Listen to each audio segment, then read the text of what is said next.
Алла сүйген құлдарының жалбарынған даусын есту үшін оларға ауыр сынақтар жібереді деген хадис бар. Субханалла, бұл тек қана уақытша ғана.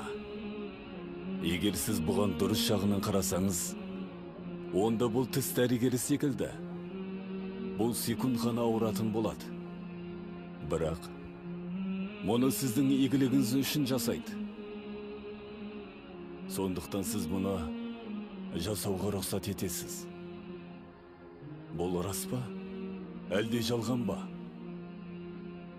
Бұл бары болғаны секунд ауыратын біз білеміз. Ендеше жалғастыр. Бәрі бітті ме? Бір нәрсе жасаған кезде сіз мұны өз балаңызға айтасыз. Мысалы, аяғына кірген тікенді шығаруға тырысқанда, бұл бар болғаны секунд қана.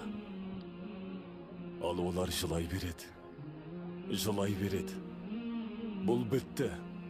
Бұл бітті. Сосын сіз оны құшағыңызға басасыз. Және бәрі жақсы. Дәл сондай жағдай дүниеге де қатысты. Тек біздің бұл тісіміздің ең көбі 70-80 жыл жылады. Бірақ сіз мұны мәңгі өмірмен салыстырсаңыз, онда бәрі теңеседі. Сондықтан шағымдана беруді доғарыңыз. Шын айтамын. Артқа шалқайыңызда бойыңызды еркін ұстаңыз.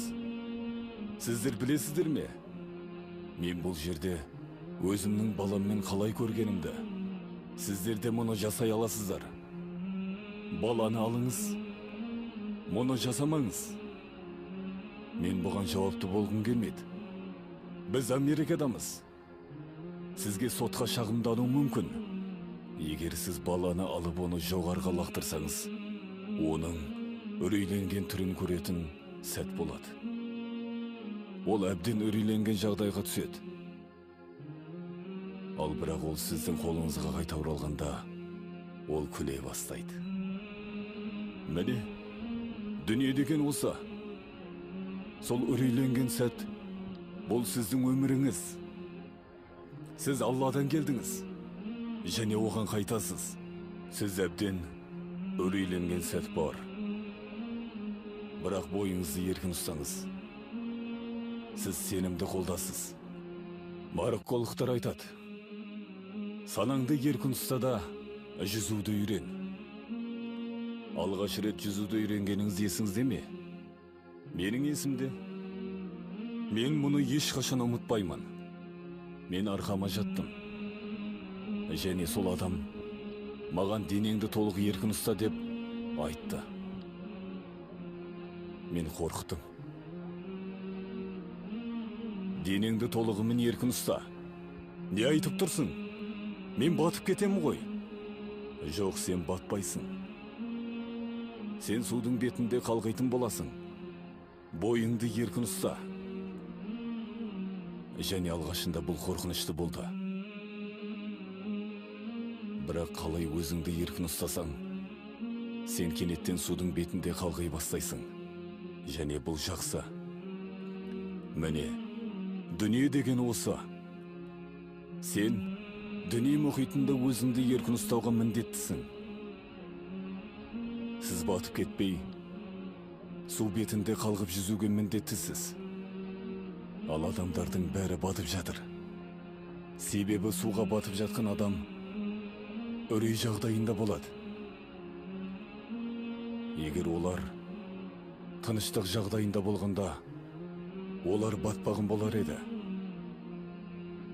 Бірақ үрей оларды суға батуға мәжбүрлеуде. Міне осы жағдай сырттағы адамдардың бәрінде болып жатыр. Бұл үрей адам жаратылысы үнемі алаңдау. Мазасыздану жағдайында, қандай да бір қиындық бастарына келгенде, олар үрей жағдайына түседі. Ал оларға молшылық келгенде, олар мұны көтере алады. Ешкіммен бөліскілері келмейді. Бұл намазхандарға қатысты емес. Олар басқа жағдайда. Және бұл біздердің болғымыз келетін адамдардың қатарынан.